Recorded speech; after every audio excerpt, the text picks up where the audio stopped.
skiljið eitthvað hvað þetta er? Sjáu þið hérna? Já, svissast bara. Þetta nú kannski leiðilega. Sjáu þetta núna? Já. Ok, þannig að það skiptir ekki hvort að þið búið til dæmi sem til dæmis 5 + 10. Það nákvæmlega sama dæmi eða ekki og 10 + 5. Það ekki?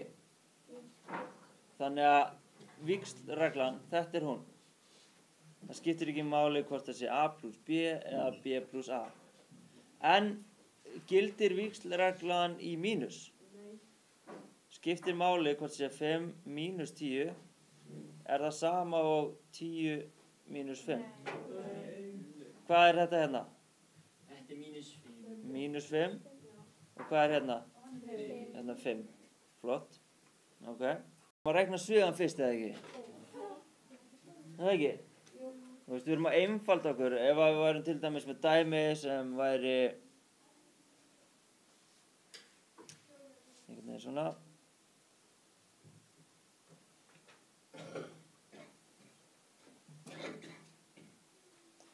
Þá myndum við þetta taka þetta hérna saman eða ekki? Þú veist, hvernig gerið þetta í huganum? Reiknið allar tölunar bara. Nei, við tökum alltaf 2 tölur eða ekki? 2 tölur og svo þessar 2 með þessar hérna eða ekki? Ok, þannig að þetta tengireglan. Og þið getið líka nota tengiregluna með því að taka B + C. Þú veist, ef það væri þægilegri tölur hérna og plúsa það við þessa hérna. Til dæmis ef að tölurna væri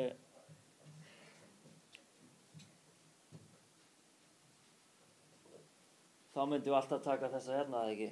Fyrst. 3 + 7 og plúsa það svo við þetta hérna. Og því að við eigum ekkert auðvelt með að plúsa 15 + 3, þú veist, það 18. Og svo 18 + 7, okkur finnst það stundum erfitt eða ekki? Það ekki? Þannig að hún virkar líka svona. Skiljið? Ok, flott. Það dreifist, já. Sko, eins og sýnidæmið þá það 18 + 27. Og við viljum búa til einhvern sviga hérna, með einhverju tölu fyrir utan sviga og plús hérna á milli. Þannig að einhver tala hérna og einhver tala hérna.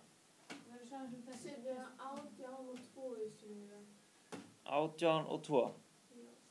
Ef við gerum 18 og 2 og hvaða tala getur að koma hérna? Ok, 7. Prófum það bara, allt í lagi.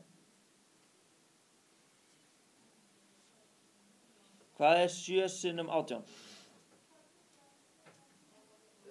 156 eða ekki? Ekki svín fyrst? Nei, ekki 156, það 130, já ég veit það. Sko, þannig að þetta alls ekki, þetta miklu meira heldur en 18 + 27 eða ekki? Það sem við ætlum að gera, þetta fínt að fá upp svona rugling. Það sem við þurfum að gera að sjáu þið einhverja tölu hérna sem gengur upp í bæði 9. Nákvæmlega, bæði 18 og 27. 9 sinnum hvað 18? 2. 9 sinnum 2. Og 9 sinnum hvað 3? Ok, getum við plúsað hérna inn í sviganum? Já. Það ekki? Þannig að við erum komið 9 sinnum 5 og við vitum að það 45. Það ekki svarið og hinn? Það svarið hérna, ef við stimplið þetta beint inn í vasareikni 18 + 27, hvað fáið út? 45, það ekki? Ok, prófum lið A í dæmi 6. Og ég dæmi 4. Já, en fylgist þið samt með. Dæmið er svona 56 pluss 16. Er einhver tala þarna sem gengur upp í báðar tölur? Þú veist, önnur en 2 til dæmis. Það er ekki 4, 5, nei, ekki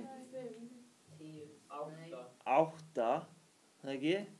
Hversu oft gengur 8 upp í 56? 8 sinnum hvað er 56? 6.